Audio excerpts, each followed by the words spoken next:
ururka qaranada Somaliland ee Sola ayaa shir ay ku yeesheen xaruntooda Hargeysa waxay ku soo saareen go'aan ka turjumaya mowqifkooda ku aadan shirweynaha cadaaladda ee Somaliland. shirkaasi ururka qaranada Somaliland oo ka qabsoomay xaruntooda magaalada Hargeysa ayaa waxaa shir gudoominayay gudoomiyaha ururka qaranada Somaliland mudane Xasan Cali Xasan waxaana ka soo qayb galay xubnaha hoggaanka sare ee ururka qaranada Somaliland halkaasi oo lagu lafoguray ajandayaasha kalfadhiga afraad ee ururka Sola.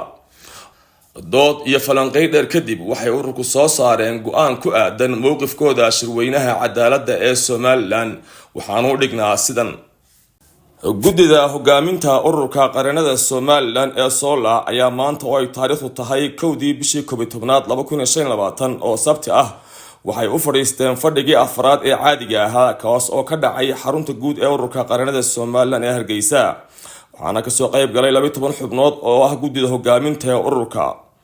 shirku wuxuu ku qabsoomay jawi degan oo xasilooni ka muuqato waxaana lagu falanqeeyay ajandayaal muhiim u ah ururka qaranada Somaliland ee Sola. waxaa laga dhageystay warbixin dhammaystiran oo soo jeediyay xubin ka tirsan gudida qabanqaabada shirweynaha cadaaladda ee heer qaran garyaqaan Tawakkal Ibrahim Maxamed kaas oo ka tirsan gudida hogaaminta ee ururka qaranada Somaliland ee Sola. warbixintaasi waxay iftiimisay heerka uu marayo qabanqaabada shirweynaha cadaaladda ee dhawaan la qabanayo. xubnaha gudidu waxay su'aalo iyo talooyin ka dhiibteen habsami socodka iyo diyaargarowga shirka cadaaladda ee heer qaran. gudida hogaamintu waxay ka doodeen labada shir ee kala ah shirka cadaaladda ee heer qaran iyo shirweynaha garsoorka Jamhuuriyadda Somaliland. shirka maanta waxaa shir gudoominayay gudoomiyaha ururka qaranada Somaliland garyaqaan Xasan Cali Xasan Banfas kaas oo ugu dambeyntii geliyay cod mowqifka ururka qaranada Somaliland ee ku aadan labada shirweyne. gudida hogaaminta ururka qaranadu markay arkeen in shirweynaha cadaaladdu yahay shirweyne qabanqaabadiisu socotay shirkaasna uu hogaaminayo xafiiska madaxweynaha Jamhuuriyadda Somaliland sidoo kalena aanu ahayn mid ay wado wasaaradda cadaaladdu balse wasaaraddu siisay gudida qabanqaabada shirweynaha cadaaladda xafiis ay si madax bannaan ugu shaqeeyaan.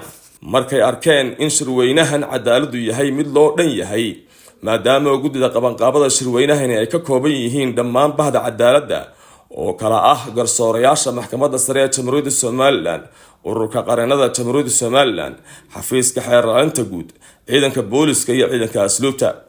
markay arkeen natiijada codbixinta xubnaha ay u kala codeeyeen sida tan: 8 xubnood ayaa u codeeyay in ururku taageero shirweynaha cadaaladda ee heer qaran, 2 xubnoodna way diideen halka hal xubinna ay ka aamustay gudoomiyahana ma codeyn. asbaabaha sare ku xusan dartood waxay gudida hogaaminta ururku soo saareen go'aankan hoos ku xusan: 1. ururka qaranada Jamhuuriyadda Somaliland ee Sola waxa uu si buuxda u taageerayaa shirweynaha cadaaladda ee heer qaran ee qabanqaabadiisu ay socoto. 2. ururka qaranada Jamhuuriyadda Somaliland ee Sola waxa uu ka digayaa tallaabo kasta ama ficil kasta oo ka soo horjeeda shirweynaha cadaaladda ee heer qaran. 3. ururka qaranada Jamhuuriyadda Somaliland ee Sola waxa uu ku talinayaa in aan laba shirweyne la isbarbar wadin. 4.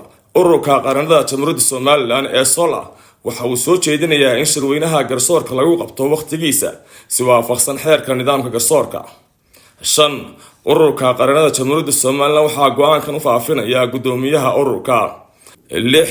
go'aankan gudida hogaaminta ururka qaranada Jamhuuriyadda Somaliland waxa uu soo baxay maanta oo ay taariikhdu tahay 1 bishii 11aad ee 2025. go'aankaasi waxaa ku saxiixnaa gudoomiyaha ururka qaranada Jamhuuriyadda Somaliland garyaqaan Xasan Cali Xasan Banfas.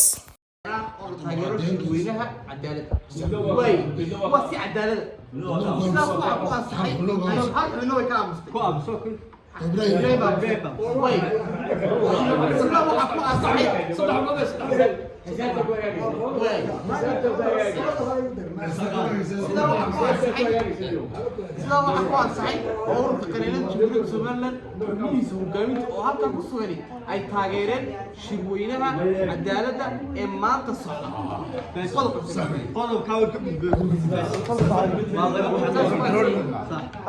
waxaynu gelaynaa qodobka xiga iyo warbixinta financialku ay ka hadlayaan. dhinaca kale ururka qaranada Somaliland wuxuu shahaado sharaf gudoonsiiyay xubin ka mid ah ururka qaranada Somaliland.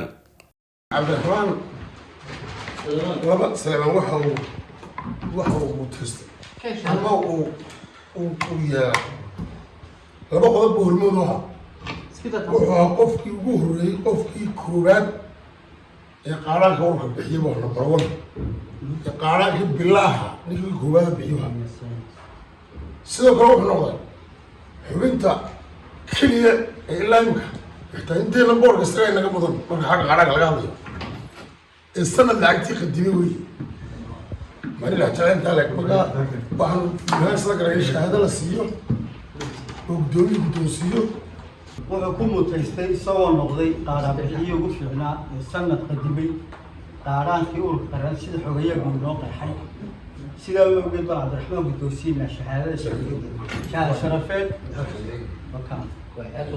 qof kasta wanaagsan wax qabtana saasoo loo guddoonsiin doonaa boorkan guddoonsiye saa boor